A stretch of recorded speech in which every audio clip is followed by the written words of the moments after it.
I'll start with John, and then we can just split this up.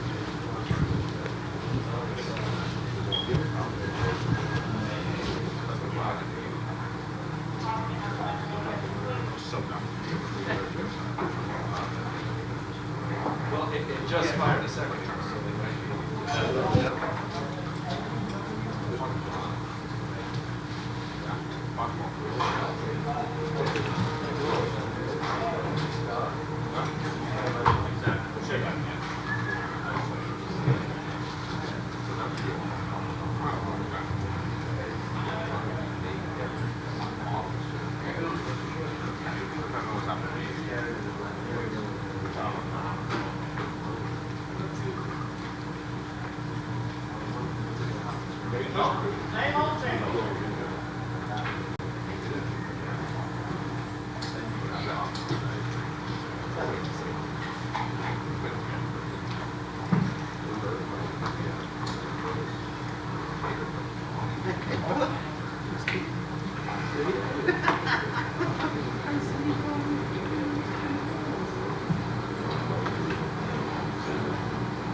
Well,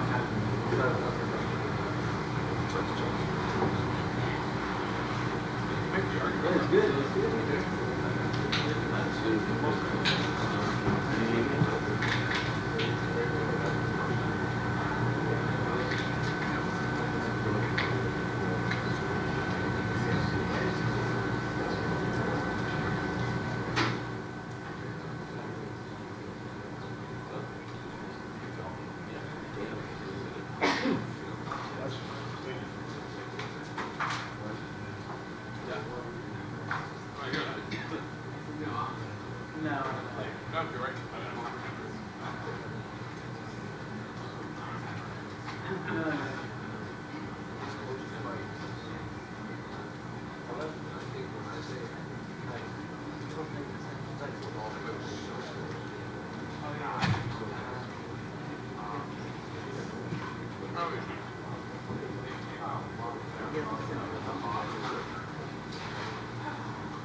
But I think pretty much the main entrance where we went in.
One, two, two. Hey, Tim for the truck. Hey, Tim. Tim. Hello. 1, 2, 3, 4, 5, 6, 7, 8, 9, 10, 11, and 12. 1, 2, 3, 4, 5, 6, 7, 8, 9, 10, 11, and 12. 11, 10, 9, 8, 7, 6, 5, 4, 3, 2, and 1. Hey, Tim. Can you hear me, sir? Please text and let me know. 1, 2, 3, 4. Oh, can you hear me now? Yes, I do.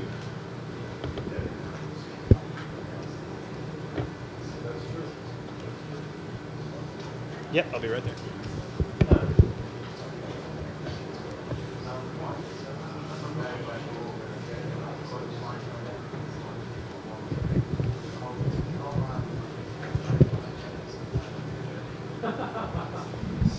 One, 2, 3, 4, 5, 6, 7, 8, 9, and 10 for Tim.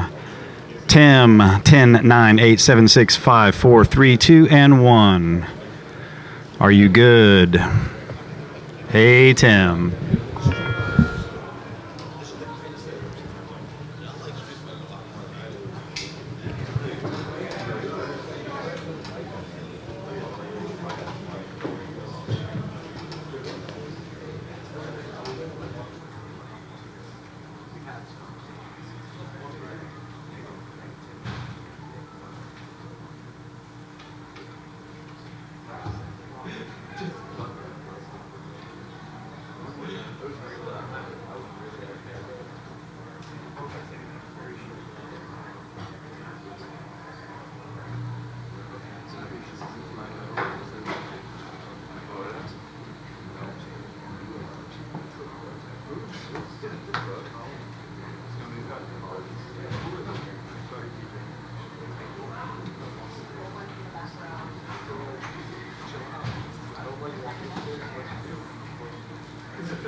We're going to name the award after her.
Should be less than 5 minutes, guys. Who's first up? TJ. So long as he sticks with our unshowered people. You're like, don't wait, let's get done. Like, this is so fast, you know. I'm excited. Shoot, good sell, good sell. Oh, we haven't sold them yet. Let's go. Oh, okay.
Do you plan, guys? Henry Cejudo is going to be first, and he's right here.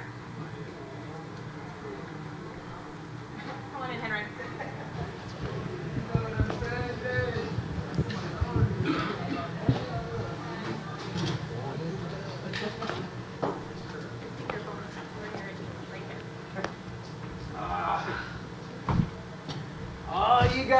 doubted me. Each and every one of you. That's right, except Jim. Well, Henry, congratulations. Of course, UFC champion, but not only that, I mean, beating one of the greatest of all time to get it done. Just what's the emotion like for you right now? Man, it's a true testimony of an underdog. Man, I lasted the first fight with Demetrius Johnson 2 minutes and 36 seconds. And I felt like it was going that way that very first round too. When those calf kicks, man, really I couldn't plant, and I was forced to switch southpaw, but it actually helped me. And before all this, I said in order for me to beat the Demetrius, it had to do with distance, timing, and composure. And that's exactly how we took this fight. You know, I took this fight. He got to my legs, and that was okay. I wanted Demetrius to work, and man, this is surreal, man. This is surreal. This is a kid who grew up.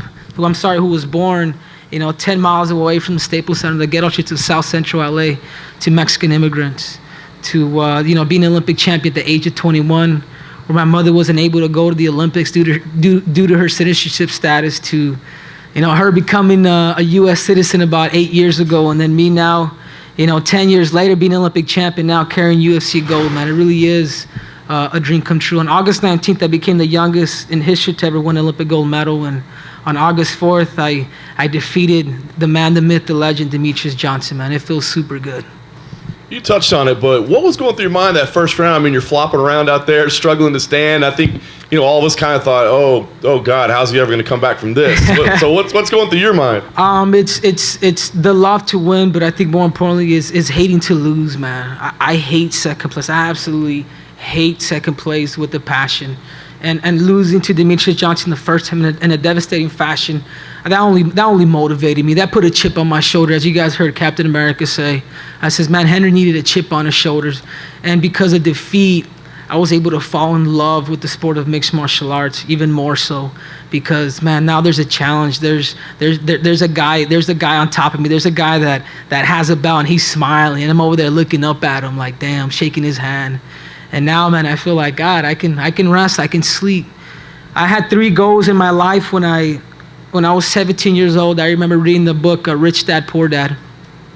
And I remember writing my goals down, and my number 1 goal in life was just to be a good husband and a good father someday. That was number 1, as a 17-year-old kid. Number 2 was to be an Olympic champion, was to be the best in the world in the sport that I just love. And then number 3 was to be a UFC champion. And I've done 2 out of the 3. Probably harder than ever. It might be harder being a good husband and a good dad, but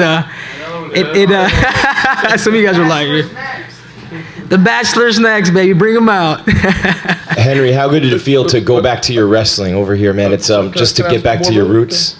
Sorry? Could I just ask one more? I didn't mean to interrupt. I just want to ask one last question, if I could. Beforehand you said that you wanted to, that you would grant Mighty Mouse a rematch if you beat him, because he is such a great champion. But afterwards, you immediately say, let's go up and do that. Give me an idea why you think the move up to 135 is the right move. Because, man, look, if you guys watch my fight, man, look how much bigger I am than Demetrius Johnson. I was watching the highlights a little. I'm a tank, man. I can easily fill up into 135 pounds and feel good. And the other reason, too, they've always talked about TJ and DJ's super fight. They neglected Henry Cejudo on the promos. They neglected Henry Cejudo and practically everything. And I get it, because America's all about winners. And I get it. But now that I'm the winner, I'm asking, dude. I'm an Olympic champ. I'm a UFC champ. And now I'm asking to be a triple champ. Forget about the champ. I want to be a triple champ, man. Allow me to go up to 135 pounds. Allow me to face TJ Dillashaw, man. If he wants to come down, we can talk. I'd rather go up. I want to make history. All right, Henry, I was asking you about your wrestling, just getting back to that. You took him down early in the first fight. He got right back up. A couple times early tonight, he did the same thing. It was like you were wrestling a fish out there, how fast he got off the mat. Yeah, a lot of that, I credit his scrambling. I wasn't expecting Demetrius to do a lot of these significant rolls, these Grambies and things of that matter. And, he did that, which surprised me. Again, man, when you fight Demetrius Johnson, he's very small and he's very squirmy. It's not like you fight somebody where you can kind of feel like he's constantly just moving. So I kind of had to use I had to deal with the cards that I was dealt with. And those situations, I had to continue to keep mixing and making it awkward for him. And I noticed even with Demetrius, is the more you make him scramble, he gets tired. He gets tired, man. He's human. I said it before. I said he believes just like me. And tonight was my night. It wasn't an easy fight.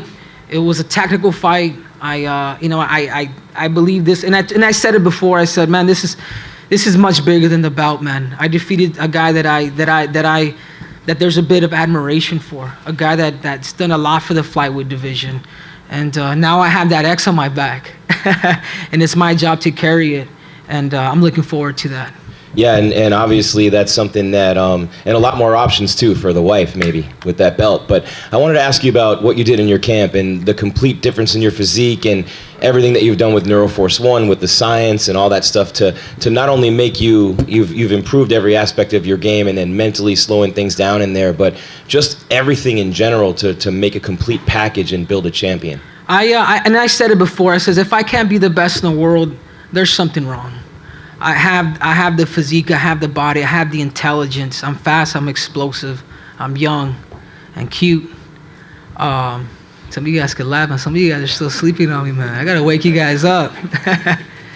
And I decided to put science in the center of this camp, and I worked with the sports performance-based company, performance-based company called Neuroforce One, and they handled everything from my recovery to my nutrition to my vitamins to my proteins, and I'd never done this before. I come from the sport of wrestling, where you just put your head down, you just work, and I would get injured or whatnot, and things were coming repetitive, and I finally, I got to know Neuroforce One. I saw what they were doing. I saw a complete change, and you guys could see that change when I fought Wilson Hayes. I was like, God, Lee, that dude is ripped. He's bulky. This dude, he doesn't look like a flyweight. I've never had an 8-pack or a 6-pack for that matter. I can drink them, but I can't have them. And I think that was the difference, was adding science and Neuroforce One to the center of this camp. Henry, how much do you think patience tonight was a factor? Because, Demetrius is so fast and quick and he's moving, and you had to remain patient and stay in the game plan. Do you think that was a factor, especially early when he was moving so much? Yeah, absolutely. I think it was patience. I think that was key in timing and not allowing a lot of his movement to disorient me. Because he moves a lot, man. He's super hard to hit, man. He's got a tiny head. Like somehow it's big from the back, but his face it's small, man. So when you fight Dimitri, he's a small target, and he moves. He's unlike any other flyweight. And I think that was a difference. Like, man, I gotta wait for my opportunity. I might have to get hit a couple times to give a good hard blow and then transition to my wrestling. When you started with Neuroforce One and your body starts to change, did it take a while for you to get used to it? Like, your body's different than it was previously, and you've had, you worked so long and so well with the body you had previously. Did you have to, kind of adjust to it, and did it take a while for that type of training to filter down to where you saw results? Yeah, absolutely. And I was telling, I was like, guys, I'm getting too big, man. I'm getting too muscular. I when they did the studies on me at the PCI Wellness, they from 3 weeks for me prior to going, I gained like 27% muscle mass on my legs. I mean, 27%. I mean, the scientists at the USCPI was like, man, what are you guys giving this kid? Like, what's and I'm clean, guys, by the way. Let me get that out there. But I think you would blame genetics too. My father was my mother. They worked hard. My mom never drank. My dad, and vice versa. But he was a bodybuilder. He was from the little bit that I know of him. Very kind of muscular. So that was kind of brought down to me, genetically. I just wanted to ask you a little bit about your personal background. Like, you've gone through that. You wrote a book about all the things that happened to you and all the kids sleeping in the bed and your dad stealing the Christmas presents the one year and all that stuff. Mm-hmm. But did you think of any of that? Because, you had so many lows in your life and, starting in Los Angeles where you were born and going through your life. And did any of that flash through your mind tonight after Dana wrapped the belt around your waist and, you exulted in the win? Did you think of where you had come from and all the low, hard times you had? Yeah, absolutely. And I always tell people, we're poor in material, but we're rich at heart. I had a mother who was very, very religious growing up, and she had the attitude of no excuse, and she never allowed us to play the victim role. We were always challenged by my brothers and sisters It's different because I'm a son of immigrants, and the way you grow up, it was different. And I was just telling these stories with these guys. I remember when I was a kid, and I never felt embarrassed. I remember going with my mom to the store, and we would go shopping for food. And I remember we would come back, and I would literally walk with her like the whole time. And this is in the middle of the city, with a shopping cart just full of food into our apartments. And I never really felt embarrassed. I've always felt like, man, this is my mom, this is my family. And I've always taken a lot of these methods from the day I was a kid until now. And it's just awesome to be able to see what hard work, what dedications, what the mindset of an immigrant can do to a kid, son of immigrants, to the starter, man, to being on top of the world again, to shocking the world 10 years later, man, from the age of 21 and now 31, beating the pound for pound best fighter in history. Henry, coming in, first thing you said when you came into the press conference here, you all doubted me. Every single one of you doubted me. How much more sweet is this victory to you, knowing that you were pretty much considered coming in the afterthought? Yeah, I think it's life, man. It's life. This wasn't. I've always saw it this way because I believed in myself. This wasn't David versus Goliath, man. This was David versus David. That's the way I saw it. I know a lot of you guys saw, David versus Goliath or somewhere along those lines. But I had a team that believed in me. I believed in myself. The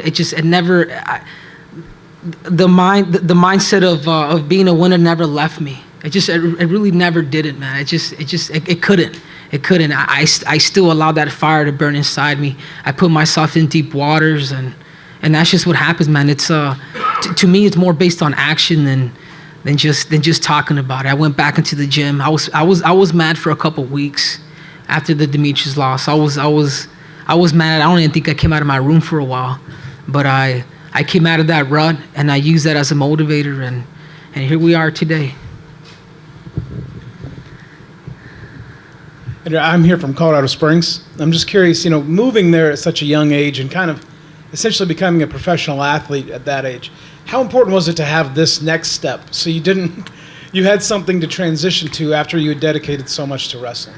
I did, and I think that's what the sport of mixed martial arts does. A lot of people may be watching this and they still may think it's human cockfighting, but man, this sport is a sport, man. It's given me a way it's giving me a livelihood. I'm able to have a house, a car, and as you guys know, a lot of Olympians now, being number 2, being number 3 in the world doesn't get you paid. A lot of these guys are living minimum wage, and what the sport of mixed martial arts does, man, it gives me opportunity. 6-7-figure paydays, man. This is awesome. At 125 pounds, you don't have to be Mike Tyson. I'm doing this at 125 pounds, and that's beautiful. Henry, right here. As a Hispanic American, since Kane we haven't had a champion. What does it mean that you're the face of the Hispanic market now in the UFC?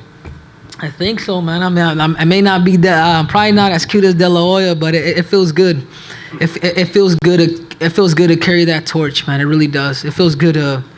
I'm a blessed human being, man. I'm a very, very prideful American, and also my heritage, man. I could never forget it, man. I just can't, man. I love Mexico. Actually, after this fight, I'm actually heading out to Cancun and relaxing and enjoying the people, the food, and everything else you guys don't want to know about. Henry, you were a little bit reluctant a couple days ago to talk about like fate and destiny being at play, but in your heart, did you truly believe even back then that this was going to happen, and do you believe that now? Yeah, I mean, you in your mind, you premeditate these moments of you strapping that belt around your waist. And it could be a lot easier if it wasn't Demetrius Johnson, because that goes through your mind. But I've always saw him as a challenge. I've always saw him like, man, I have a bit of admiration for that guy. It's like it was beating Demetrius Johnson was much bigger than this UFC belt, man. This is something for sports. This is something that this guy's been dominating the weight class for years. Before Demetrius Johnson before I ever started the sport of mixed martial arts, he was already champ. Before I even ever fathomed about joining the UFC, he was already the champion. And that guy motivated me. That defeat just made me stronger. Yeah, Henry, when you were up there and the decision was being read, were you worried at all? It was a pretty close fight. Yeah, I felt like it could have gone either way. I really did, man. If they would have gave it to Demetrius, I'd have been like, damn. It could have gone either way for sure, man. And I'm a very honest and humble human being, but I was just happy to hear I knew. Just one more thing. Close fight. Demetrius was a champion for a very long time. I know you want to go up, but would you be willing to give him an immediate rematch? Yeah, absolutely, man. Absolutely. And I want to talk to the UFC about that. He would deserve it. But like I said before, man, TJ has always thought about going down. And I'm saying, hey, man, it's no more DJ, man. It's Henry Cejudo. And I want to go up. Let's do it, man. 135 pounds. I'm willing to challenge the champ. Thank you. Thank you, guys. Hey, do you guys know about the bonuses? Did I get one or no? Oh, I wasn't cool enough. I haven't seen him yet. All right. Thank you, guys. Stand up for a photo. Stand up to the side. Is this my hat, too? Or is this just for display? Take it, don't replace it.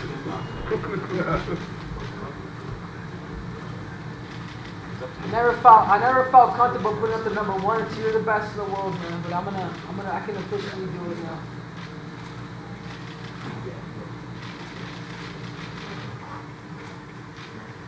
All right. Okay. Everybody good? Thank you. Thank you. All right. Thank you, Henry.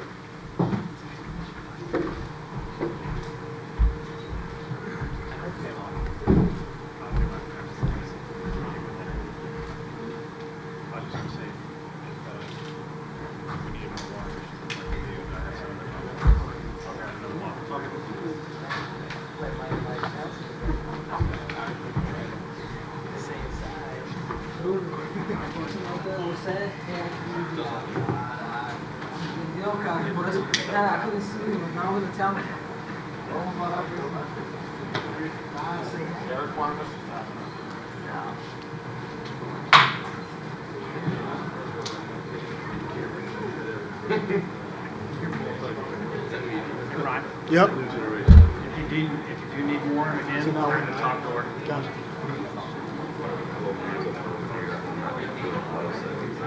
Okay.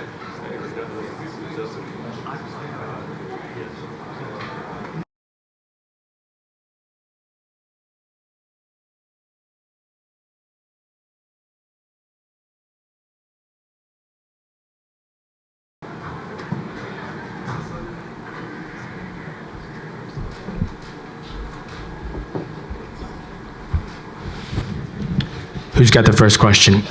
Demetrius, I know this is not a familiar feeling for you, losing. So give me an idea, kind of what the emotion is like right now. I'm fine.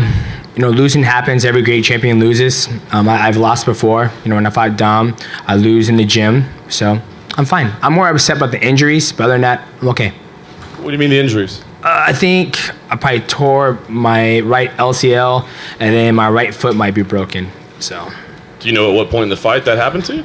I think the right LCL probably happened in the second or third round. I remember we were scrambling, and I maybe shot, and then it kind of like pushed me over, and I rolled on my right knee, and I was like, I felt the pop, and I was like, oh, there goes the right LCL, fantastic.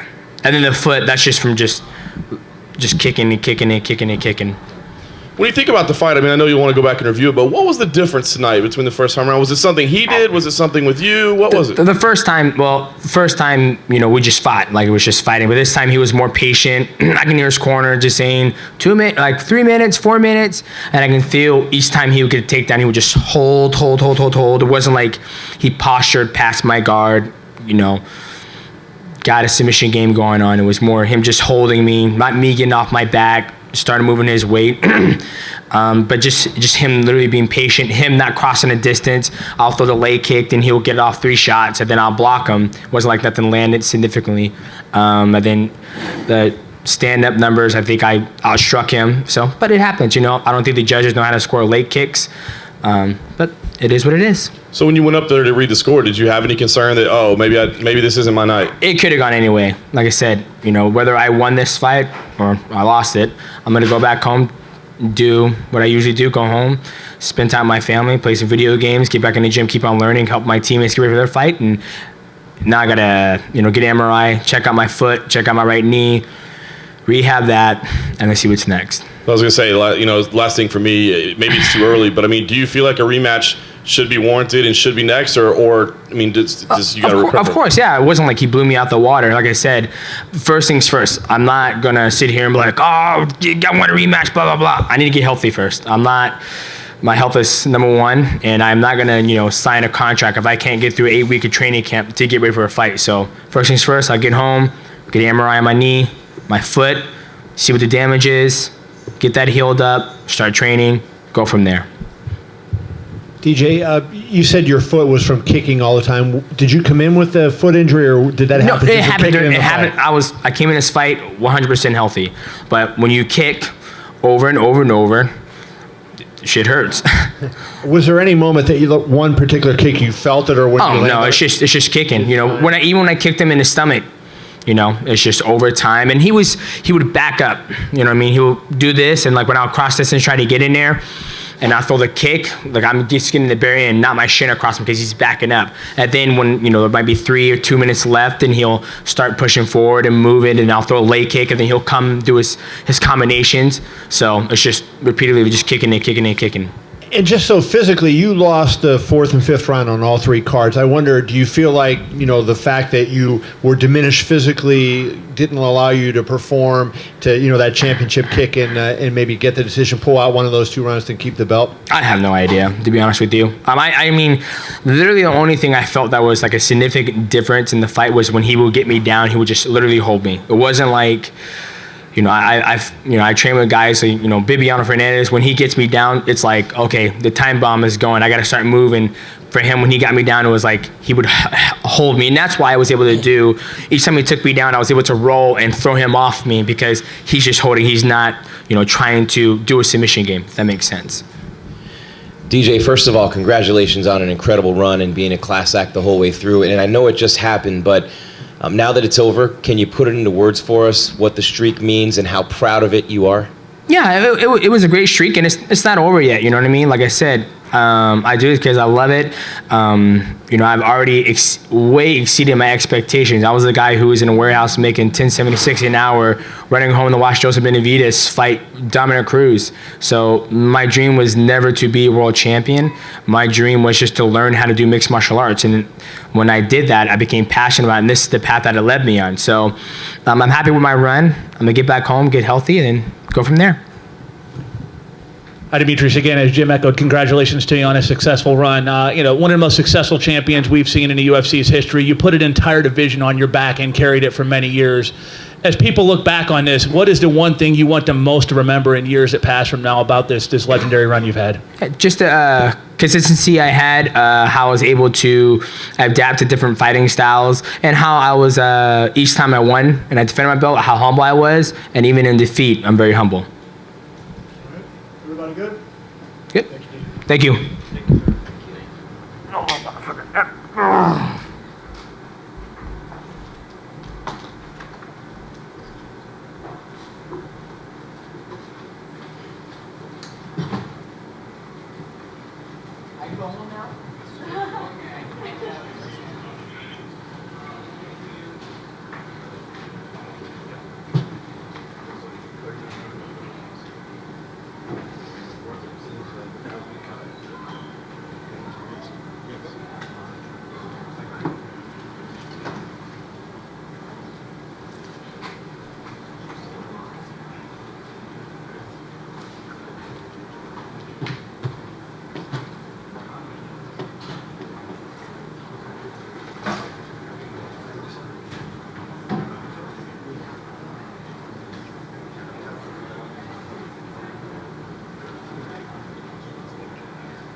All right. The gate was 2.9 million. The attendance was 17,800. It was a total sellout. The performance of the night went to Moicano and Dillashaw, and the fight of the night was DJ and Cejudo. They all won $50,000. Congratulations to them.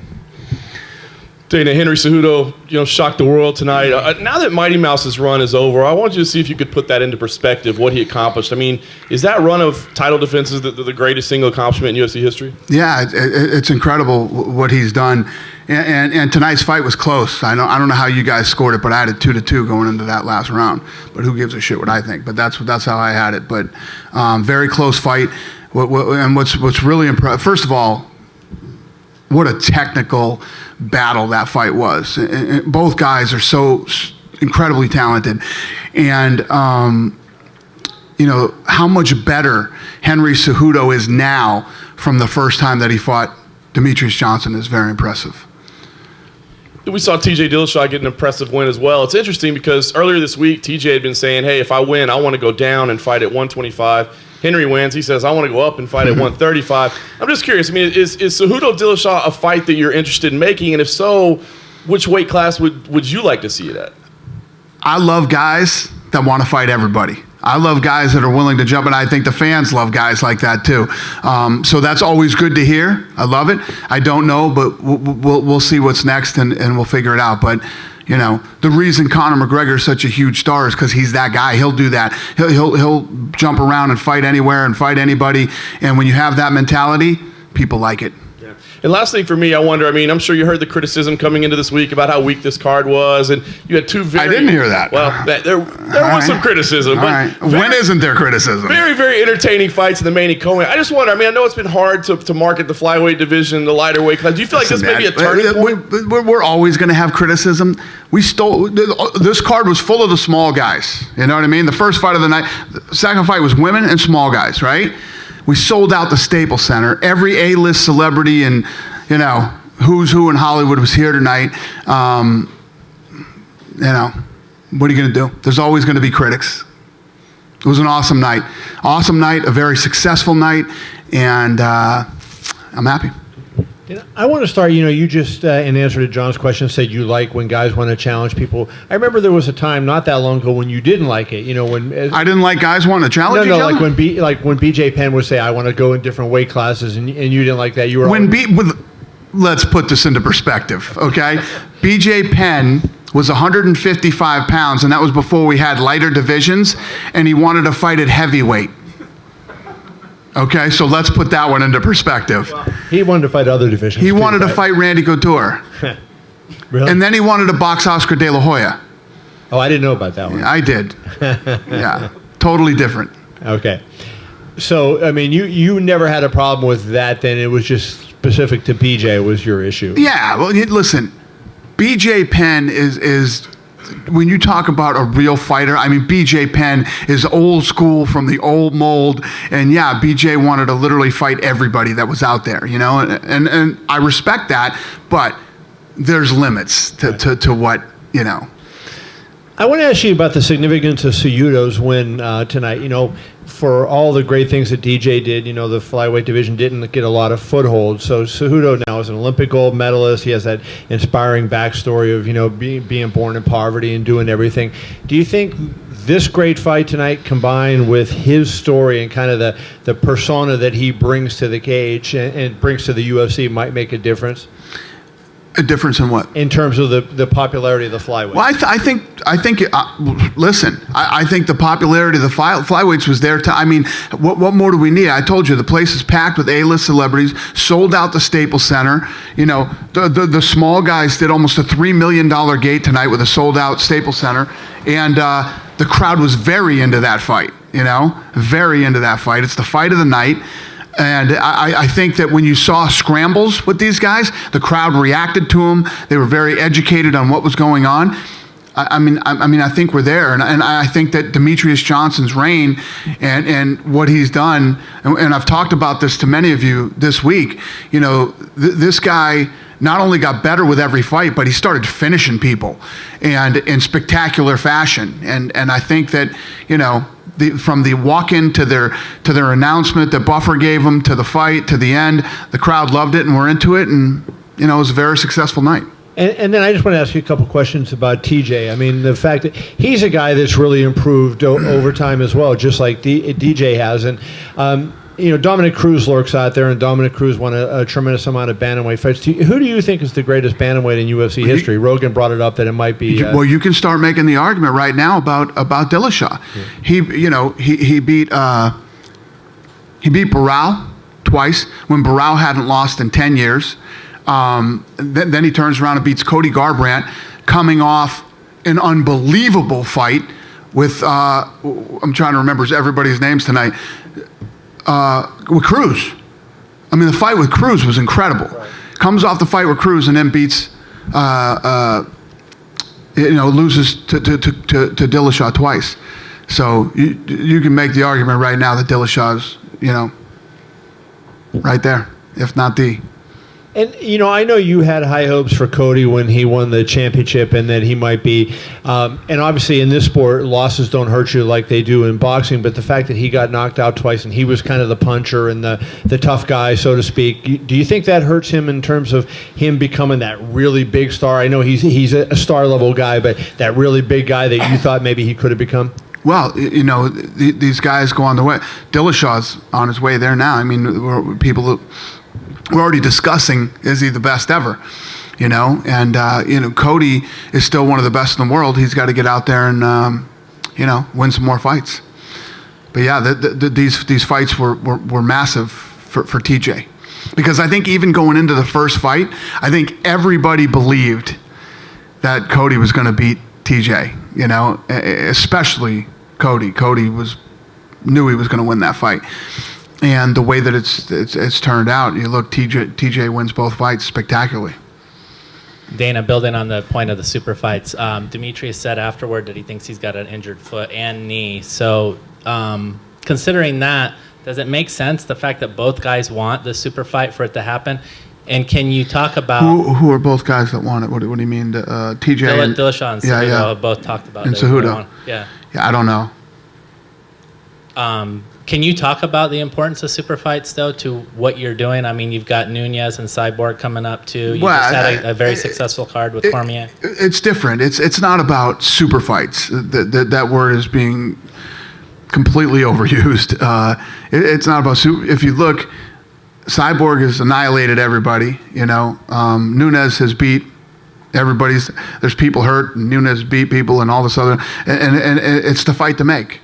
That's just the fight to make. It's not about building super fights. That's the fight to make. I don't know what the fight to make is right now for these two, but we'll see. I don't make fights Saturday night. I make fights on Tuesdays. Tuesdays are my days. Dana, I mean, DJ, all that he's done for the 125-pound division, would it be a situation where he could possibly get an immediate rematch against Cejudo? DJ? Yeah. Yeah, that's a possibility too. I mean, obviously, he's the kind of guy that has built that division. Have you seen an evolution at 125? Because there was a time where, you know, fans would leave the building, you know, if that was the main event, and now, like you said, it sold out the Staples Center tonight. Yeah, no, definitely. I mean, yeah, that's what I was just. I mean, I just laid that whole thing out with Kevin. You know, it couldn't have been more successful tonight. It literally could not have been more successful. It was an incredible night.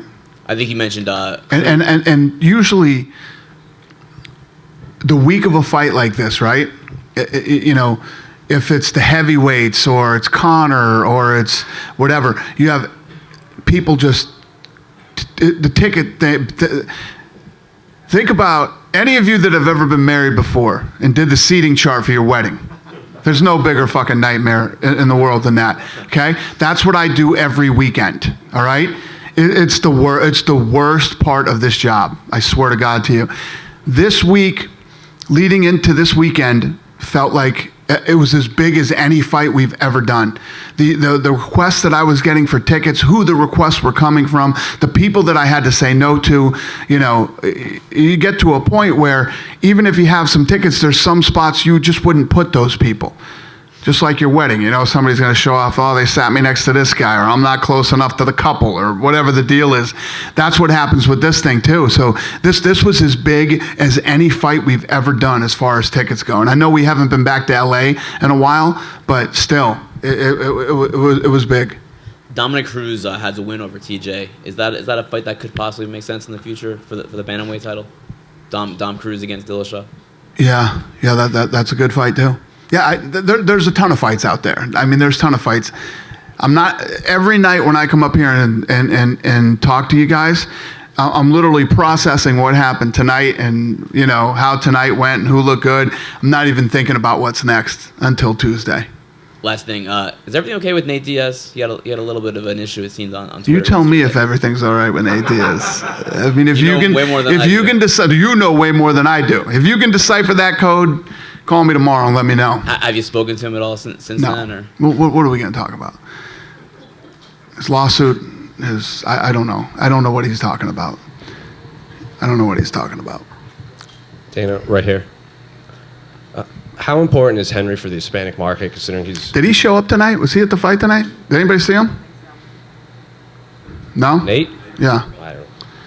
Yeah. He asked for tickets, and then we called and said, you coming, right? You coming? He says, yeah, I'm coming. And I guess he didn't come.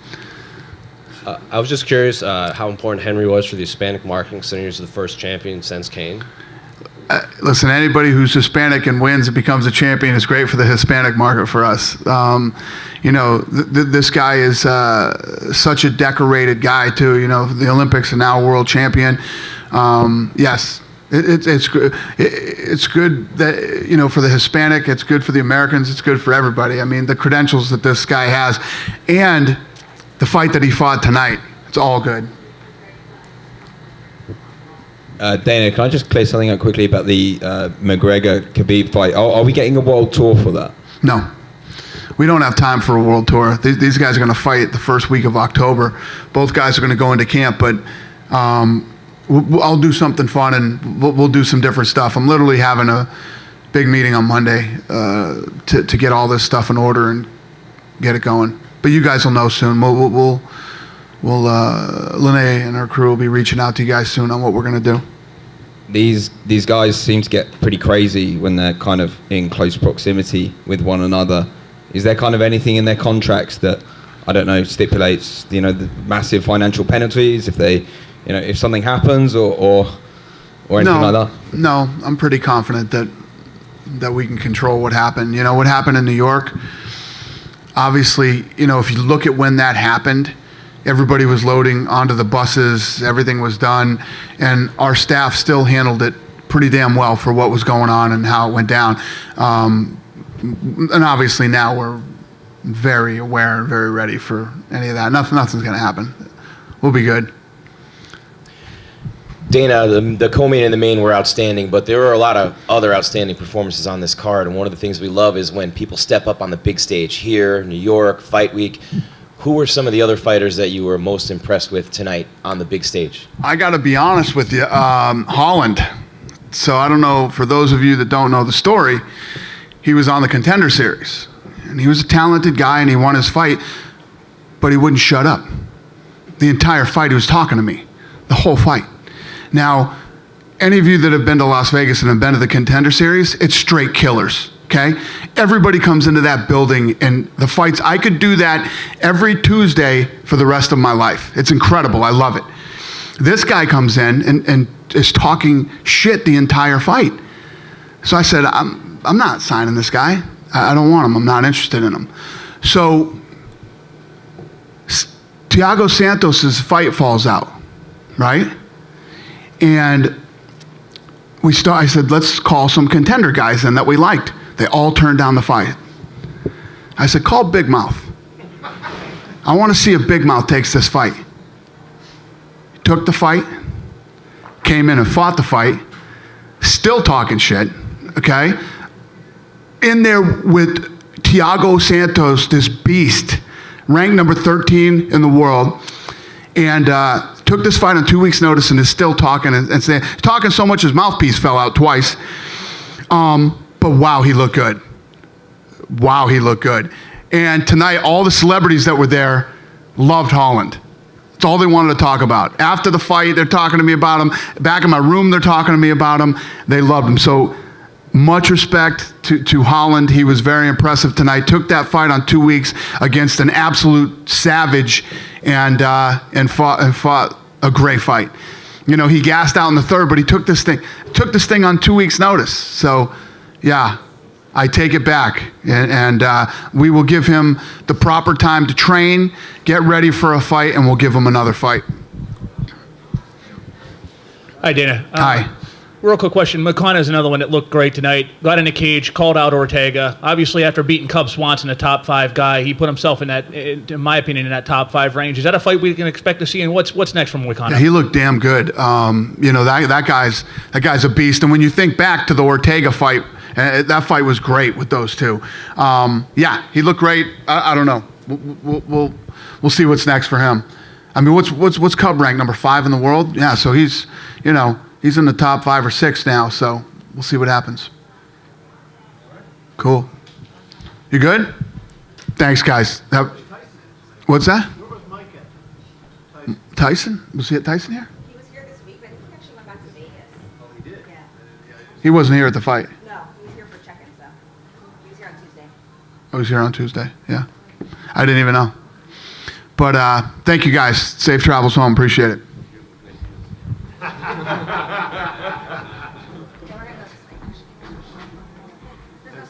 no stairs over there. We're going over here now. Sorry, but we're going to go around.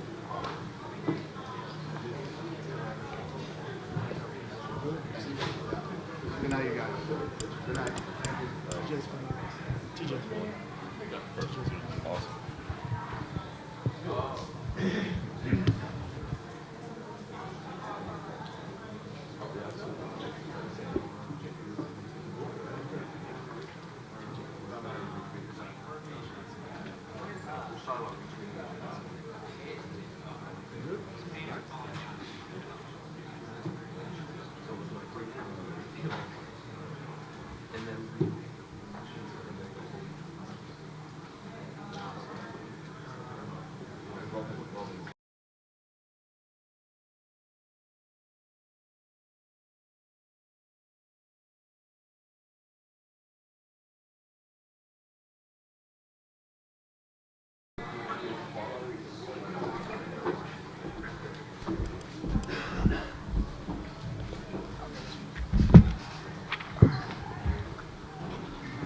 TJ, congratulations on another impressive victory tonight. I got to ask you, I mean, with all the history, everything that happened, all this things that done, how personally satisfying is this victory for you tonight?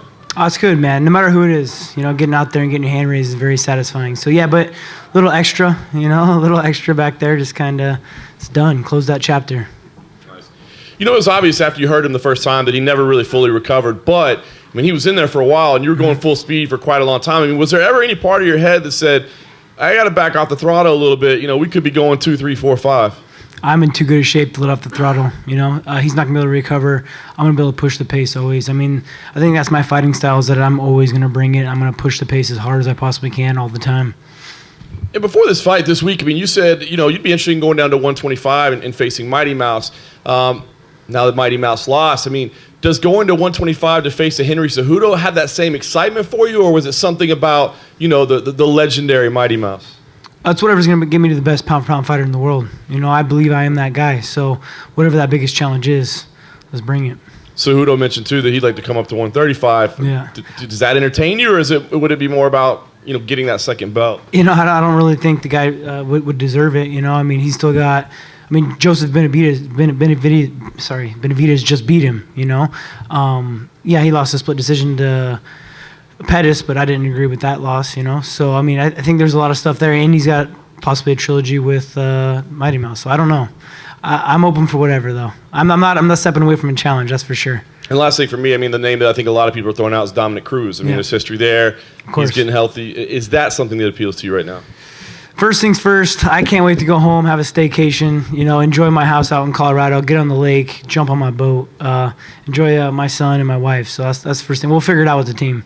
Shoot, man, why don't we bring on Brock Lesnar? Stipe's looking for a fight. You got any interest?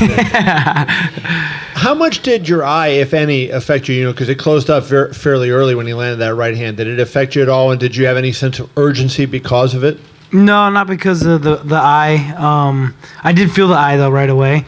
But I can get flicked by someone, and for whatever reason, I bruise. I cut easy. You know, this bone structure just it doesn't do very well. It's like GSP. You know, you hit him with anything, he's gonna get bruised. Do you feel like, you know, Cody seems like, you know, he has such intense dislike for you, and the fact that does that work against him? Like, you know, if you're so angry that it takes up some oxygen and maybe works against you, where, you know, if you're a little more relaxed, you were almost taunting him, so you're more relaxed and he's angry. Do you think that worked against him in a way? I don't think that had to play a factor with anything. I think just he has some technical problems that he needs to fix.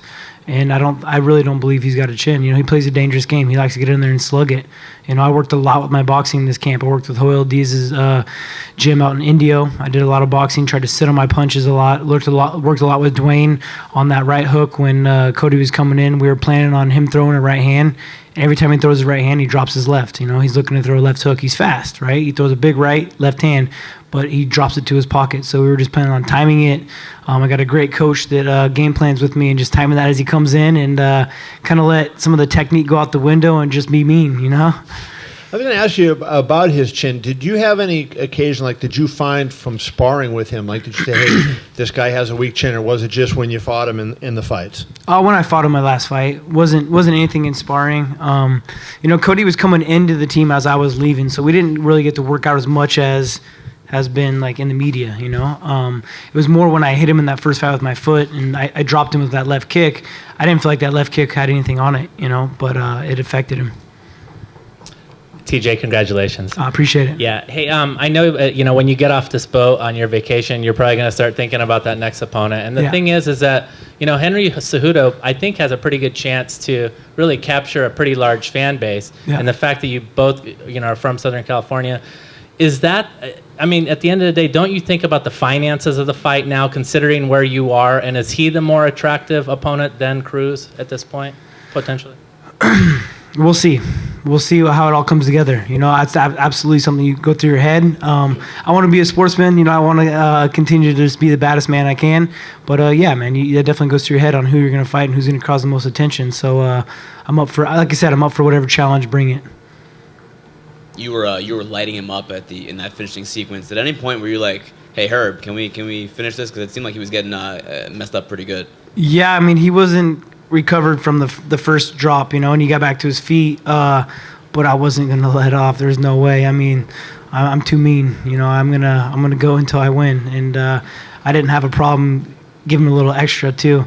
You know, that knee was definitely a pretty hard knee. I felt that one, and that one finished him off. You guys had a little bit of a meeting in the cage afterward. Do you remember what you said to him, or if he said anything to you? No, I just gave him a hug. You know, I got respect. You know, I mean, it takes a lot to get where we're at. You know, this is a tough game. This is a crazy life we live. There's a lot of pressure. There's a lot of eyes. You know, he worked his butt off. So, you know, respect. He went out there and did it. Do you think this is finally over between the two of you? This whole feud, this whole rivalry. I said I was going to ruin his career at 35s. You know, I'm here to stay. I'm the king at 135s. I don't plan on seeing him again. Last thing for me, were you surprised that Cejudo beat Johnson? And I don't know how much or any that you could watch, but were you surprised? I watched a little bit of it. It was hard. You know, I was getting ready. You know, hitting mitts with Dwayne and getting ready back there. But I saw a little bit of it here and there, and it I don't know, it didn't look like the same Demetrius Johnson, you know.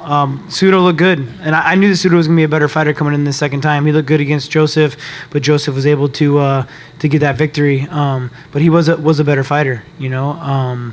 He came out and used his wrestling, got on top, but I don't know, it kind of seemed like a little bit of a lackluster fight, you know. I didn't seem like the same Demetrius Johnson. And you still didn't get to show off that jiu-jitsu yet that you were talking about, TJ. But. I know. I was talking about that with my coach after I dropped him the first time, and I had like that backside control. I should have put the hooks in, but, you know, I was too happy punching him. Well, that's, I mean, 2 times in a row you finish him emphatically and violently after taking his best shot. You had your time where you had to be patient and wait your turn. You could argue that you beat Dominic Cruz. Very close fight there. Dana said you're in the conversation and very much in the running to talk about being the best champion ever in this division. Yeah. And you talked about being pound for pound best in the world. Absolutely. What do those things mean to you right now after that humility and that time you had to spend after the Cruz fight to get back to the top of the mountain? Sounds great, man. I worked my butt off to be here. I always fought the best. I always fought the toughest guys. When I lost that decision that I didn't agree with, I was fighting the number one contenders. John Lineker, Sinsao. I was going through the tough guys and beating them handily. So I should be on a 14-fight win streak. I should be defending my belt. I don't even know how many times right now. But absolutely, I agree with that. TJ, my congratulations. Thank you. Yeah, I have two questions. First one, you looked very, very confident on the open workout and the conference and before the fight. Where this confidence coming from? And the second question is what you were doing different in this fight comparing to the first one. The confidence comes from how hard I train, and I train harder and smarter than anybody out here. I have the training lab in Anaheim, California, with Sam Calavita that pushes me to the extreme. Not only how hard we go, but the science behind it. The guy's a very smart guy, and that's why I decided to move myself down there. As well as I have the greatest coach in the world. Dwayne Ludwig, not only how great he is, but he's willing to sacrifice and travel out and travel every week to train with me, So I have the best team in the world. I got Juan Archuleta pushing me. I got Cub Swanson. We have a great gym, the training lab. And what I did differently is that I completely tried to switch it up on him. I can be a different fighter every fight. I knew he thought I was going to move my feet, throw a lot of kicks, and use all this flashy stuff. But instead, I kind of waited for him to rush me and met him with his right hand, beat him at his own game. I knew he was going to drop his left, and it happened. Hey, TJ, you and Dominic Cruz obviously 1 in 1A. It's inexplicably linked seemingly for the rest of your careers. Now, tonight you came out and, I'm the best 135-pounder there ever was. Arguably have that fight that should have gone your way. But for those listening, what do you feel like establishes you as the best ahead of Dominic? Where do you think you're a step ahead in that avenue? I keep fighting. I'm not on the couch. I'm not behind the desk hurt. I'm out here fighting. I'm performing. I'm fighting the best in the world. Anybody else? We're good? I appreciate it, guys. Thank you. Thank you.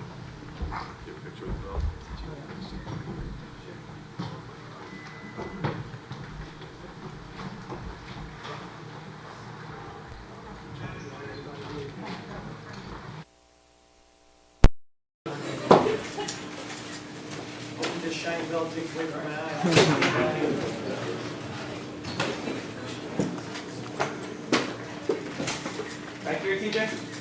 Thank you.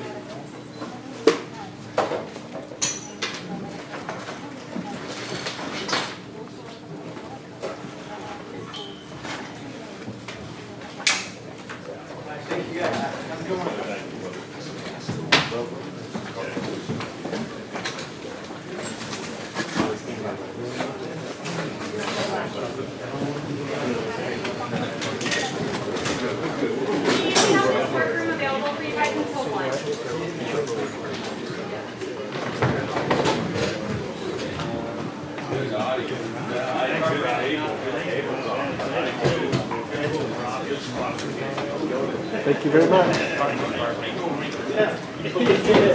The body armor was so close to the monster. When I went out, I watched the video. I was like, you got wraps around you.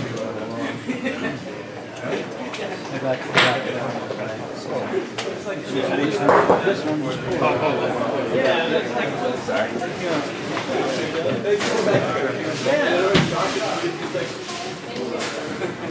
You can just I sneak down there and you just see my hand kind of come in.